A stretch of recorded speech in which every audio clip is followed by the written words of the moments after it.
ಧನ್ಯವಾದ ತಿಳಿಸ್ತೇವೆ. ಯಾಕಂದ್ರೆ ನಮಗೆ ಆದ್ರೆ ಏನಾಗಿದೆ ಅಂದ್ರೆ 2026-27ನೇ ವರ್ಷಕ್ಕೆ ನಮಗೆ ಕೊಟ್ಟದ ಬಜೆಟ್ ಅಲ್ಲಿ ಕೇವಲ 96 ಕೋಟಿ ಮಾತ್ರನೇ ಮೀಸಲಿಟ್ಟಿದ್ದಾರೆ. ಅದಕ್ಕೆ ಮೊದಲು 250 ಕೋಟಿ ಮೀಸಲಿಟ್ಟರು ಕೂಡ ನಮ್ಮ KMDCಗೆ ಕೊಟ್ಟಿರುವಂತದ್ದು ಕೇವಲ ನಮಗೆ ಅಗತ್ಯಗಳು ಜಾಸ್ತಿ ಇದೆ, ಅಪ್ಲಿಕೇಶನ್ ಜಾಸ್ತಿ ಇದೆ, ಆದ ಕಾರಣ ಸರ್ಕಾರ ಅದನ್ನು ಮಾಡಬೇಕು ಅಂತ ಹೇಳಿ ನಾವು ಕೇಳ್ತೇವೆ. ಮೊದಲನೇದಾಗಿ ಆ 250 ಕೋಟಿ ಏನು ಕೊಟ್ಟಿದ್ರು ಅದ್ರ ಬಾಕಿ ಉಳಿಸಲು ಕೊಡಬೇಕು. ಜೊತೆಗೆ ಅದರೊಟ್ಟಿಗೆ ಎಕ್ಸ್ಟ್ರಾ ನಮಗೆ ಇದು 500 ಕೋಟಿ ಕೂಡ ಸರ್ಕಾರ ಆ ಇದೊಂದಿಗೆ ಕೊಡುವುದು ಮಾತ್ರವಲ್ಲ, ಅದನ್ನ SC ST TSP ಮಾದರಿಯಲ್ಲಿ ಕಾನೂನು ತಂದು ಆ ದುಡ್ಡನ್ನು ದುರುಪಯೋಗ ಆಗದ ಕೂಡ ನೋಡಬೇಕು ಅಂತ ನಾವು ನಿಮ್ಮ ಮುಖಾಂತರ ಕೇಳಿಕೊಳ್ಳುವುದು. ಎರಡನೇದಾಗಿ ನಮಗೆ ಸಮಾಧಿ ಸ್ಥಳಗಳಿಲ್ಲ. ಬ್ರಿಟಿಷರ ಕಾಲದಲ್ಲಿ ಕೊಟ್ಟಂತಹ ಸಮಾಧಿ ಸ್ಥಳಗಳು ಮಾಡಿರುವಂತದ್ದು, ಅದನ್ನು ಕೂಡ ನಮ್ಮ ಕ್ರೈಸ್ತ ಸಂಘಟನೆ ಇರುವಂತಹ ಬೇರೆ ವಿಭಾಗಗಳು ಅದನ್ನು ಆಡಳಿತ ನಡೆಸಿಕೊಂಡು ನಮ್ಮಂತಹ ಸ್ವತಂತ್ರವಾಗಿರುವಂತಹ ಚರ್ಚ್ಗಳಿಗೆ, ಪ್ರೊಟೆಸ್ಟೆಂಟ್ ಚರ್ಚ್ಗಳಿಗೆ ನಮ್ಮ ಯಾರಾದರೂ ಮರಣ ಹೊಂದಿದರೆ ಅವರ ಸಮಾಧಿ ಕಾರ್ಯ ಮಾಡಕ್ಕೆ ನಮ್ಗೆ ಕಷ್ಟ ಆಗ್ತಾ ಇದೆ. ಆದ ಕಾರಣ ಸಮಾಧಿ ಕಾರ್ಯ ಜಾಗಗಳು ನಮಗೆ ಸರಿಯಾದ ಜಾಗದಲ್ಲಿ ಗುರುತಿಸಿ ಕೊಡಬೇಕೆಂದು ಕೇಳಿಕೊಳ್ಳುತ್ತೇವೆ.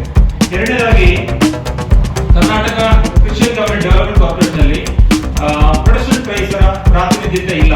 ಅಂದ್ರೆ ನಾವೇನು ಪೆಂಟೆಕಾಸ್ಟಲ್ ಮತ್ತು ಇಂಡಿಪೆಂಡೆಂಟ್ ಚರ್ಚ್ ಅಂತ ಕರೀತೀವಿ, ಅವರ ಒಂದು ಪ್ರಾತಿನಿಧ್ಯ ಇಲ್ಲ. ಆದ ಕಾರಣ ಅದನ್ನು ಕೂಡ ನಾವು ಈ ಸರ್ಕಾರ ಗಮನ ಇಟ್ಟುಕೊಳ್ಳಬೇಕು ಅಂತ ಕೇಳ್ತೇವೆ. ಯಾಕೆ ನಾವು ಜನಸಂಖ್ಯೆ ಜಾಸ್ತಿ ಇದೆ, ಸರ್ಕಾರದ ಲೆಕ್ಕದಲ್ಲಿ ಇರುವಂತಹ ಕೇವಲ 11 ಲಕ್ಷ ಕ್ರೈಸ್ತರು, ಅದು ಮೂಲ ಕ್ರೈಸ್ತರಾಗಿದ್ದರೆ ಉಳಿದಂತಹ ನಾವು 50 ಲಕ್ಷದಷ್ಟು ಜನಸಂಖ್ಯೆ ಇರುವವರನ್ನ ಅವ್ರೇನ್ ಮಾಡಿದರೆ ಬೇರೆ ಬೇರೆ ಜಾತಿಗಳನ್ನು ಸೇರಿಸಿಬಿಟ್ಟಿದ್ದಾರೆ.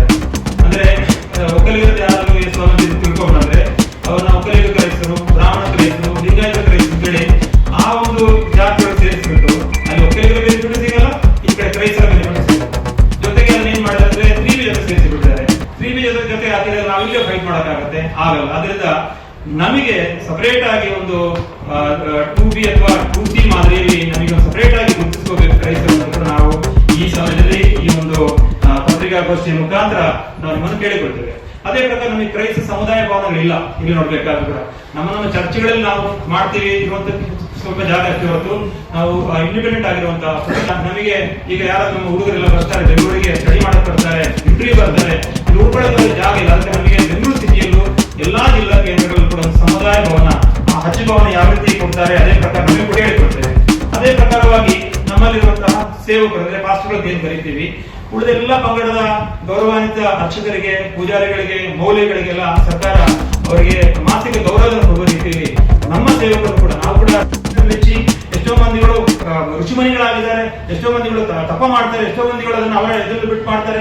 ಅವ್ರು ಮನಪೂರ್ವಕ ಬಂದು ನಾವು ತಡೆಯಕ್ಕೆ ಆಗಲ್ಲ. ನಾವು ಕೂಡ ಅಷ್ಟೇ ಕೇಳುವಂಥದ್ದು, ದಬ್ಬಾಳಿಕೆಯಿಂದ ಯಾರು ಮಾಡಬಾರದು, ಮತಾಂತರ ಮಾಡುವಾಗ ಏನು ಬಲಾತ್ಕಾರವಾಗಿ ಯಾರು ಮಾಡಬಾರದು, ಅಂತವರಿಗೆ ಶಿಕ್ಷೆಗೆ ನಾವು ಮುಂದೆ ನಿಲ್ತೇವೆ. ಆದ್ರೆ ಸ್ವಇಚ್ಛೆದ ಯಾರಾದ್ರೂ ಕೂಡ ನಮ್ಮ ಸಭೆ ನಡೀತಾ ಇದೆ, ಆರಾಧನೆ ನಡೀತದೆ, ದೇವಾಲಯಗಳು ಬರ್ತಾರೆ, ಒಂದು ಕೈ ಮುಗಿದು ಹೋದ ಕೂಡ ಅವನು ಹಿಡಿದು ಹೊಡ್ಕೊಳ್ಳೋದು, ಅಲ್ಲಿ ಸೇವೆ ಮಾಡಿ ಪಾತ್ರೆ ಹಿಡಿದು ಹೊಡ್ಕೊಳ್ಳೋದು, ಅದು ನಮಗೆ ಆ ಒಂದು ಮತಾಂತರ ವಿರೋಧ ಕಾಯ್ದೆಯನ್ನು ದುರುಪಯೋಗ ಆಗ್ತಾ ಇದೆ, ಅದನ್ನು ತಡಿಬೇಕು ಎಂಬುದಾಗಿ ನಾವು ಸರ್ಕಾರಕ್ಕೆ ಪ್ರತ್ಯೇಕ ಒತ್ತಾಯ ಮಾಡ್ತೇವೆ. ಮೀಸಲಾತಿ ಕೊಟ್ಟಿದೀವಲ್ಲ ಅಂತಾರೆ, ಯಾರು ಕೊಟ್ಟಿದ್ದೀರಾ ಅಂತ ನೋಡಿದ್ರೆ ಫುಲ್ ಕ್ಯಾಥಲಿಕ್ಸ್ CSI ಬಂದ್ಬಿಡ್ತದೆ. ಪ್ರೊಟೆಸ್ಟೆಂಟ್ಗಳು ಚರ್ಚ್ ಇದ್ದಾರೆ ಅಂತಾನು ಅವ್ರಿಗೂ ಗೊತ್ತಿಲ್ಲ. ಇವರೊಟ್ಟು ಹೇಳ್ಕೊಡೋದು ಇಲ್ಲ, ಏನಿದೆ ಹಿಂಗಿರುವಂತ ಚರ್ಚ್ಗಳಿದೆ ಅಂತ ಹೇಳಿ ನಾವು ಒಬ್ಬೊಬ್ಬರೇ ಕೇಳಿದ್ರೆ ಏನಾಗುತ್ತಂದ್ರೆ ನಮಗೆ ಆ ಡಾಕ್ಯುಮೆಂಟ್ ಇಲ್ಲ, ಈ ಡಾಕ್ಯುಮೆಂಟ್ ಇಲ್ಲ ಅಂತ ಹೇಳ್ಬಿಟ್ಟು ಕಳಿಸ್ಕೊಡ್ತಾರೆ.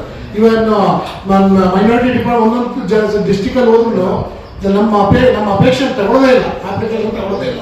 ಅದಕ್ಕೆ ನಾವೇನ್ ಮಾಡಿದ್ವಿ, ಇವಾಗ ಪ್ರೊಟೆಸ್ಟೆಂಟ್ ಬೇರೆ ಚರ್ಚ್ ಇದೆ, ಕ್ಯಾಥಲಿಕ್ ಚರ್ಚ್, ನಾವೆಲ್ಲರೂ ಕ್ರಿಶ್ಚಿಯನ್ಸೇ, ಆದ್ರೆ ಕ್ಯಾಥಲಿಕ್ಸ್ ಅಲ್ಲದಂಗೆ ಬೇರೆ ಪ್ರೊಟೆಸ್ಟೆಂಟ್ ಚರ್ಚ್ ಇದೆ, ನಾವು ಬೇರೆ ಇಂಡಿಪೆಂಡೆಂಟ್ ಚರ್ಚ್ಗಳಾಗಿದ್ದೀವಿ ಅಂತ ಹೇಳೋದು ನಮ್ಮ ಗೌರ್ಮೆಂಟ್ಗೆ ತಿಳಿಸಕ್ಕೋಸ್ಕರವಾಗಿದೆ. ನಾವು ಡಯಾಸಿಸ್ ಆಗಿ ನಾವು ರೂಪಕಲ್ಪನೆ ಕೊಟ್ಟು ನಾವು ಬಂದಿರೋದು ಮಾಡ್ಕೊಂಡು ಒಂದು ಚರ್ಚ್ ಆಗಿ ನಾವು ರಿಜಿಸ್ಟರ್ ಮಾಡ್ಕೊಂಡು ನಮ್ದೇ ಒಂದು ಚರ್ಚ್ ಇದೆ, ನಮಗೆ ಅನಾಥಾಶ್ರಮ ಇದೆ, ನಮ್ಮ ಸ್ಕೂಲ್ ಇದೆ, ಎಲ್ಲ ಇದೆ, ನಾವೇ ನಡ್ಸ್ಕೊಂಡು ಹೋಗ್ತಿದ್ದೀವಿ.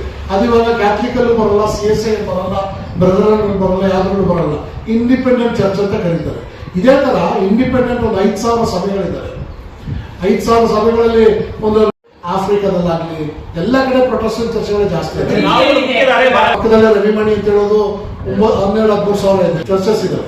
ಬೆಳೆದವರು ಇಲ್ಲೇ ಆಗಿರೋರು, ಇವಾಗ ಇಲ್ಲೇ ಸ್ವಾಮಿ ನಂಬ್ಕೊಂಡವರು, ನಾವು ಇಲ್ಲೇ ಇದ್ದು ಕನ್ನಡನೇ ನಡೆಸೋರು. ನಮಗೆ ಆ ಸಮಸ್ಯೆ ಬರೋದು ಜಾಸ್ತಿ ಇಲ್ಲ. ಹೇಳ್ಕೊಂಡು ಹೋಗಲ್ಲ, ಬಂಧನ ಮಾಡ್ಕೊಂಡು ಬೇಕಲ್ವಾ.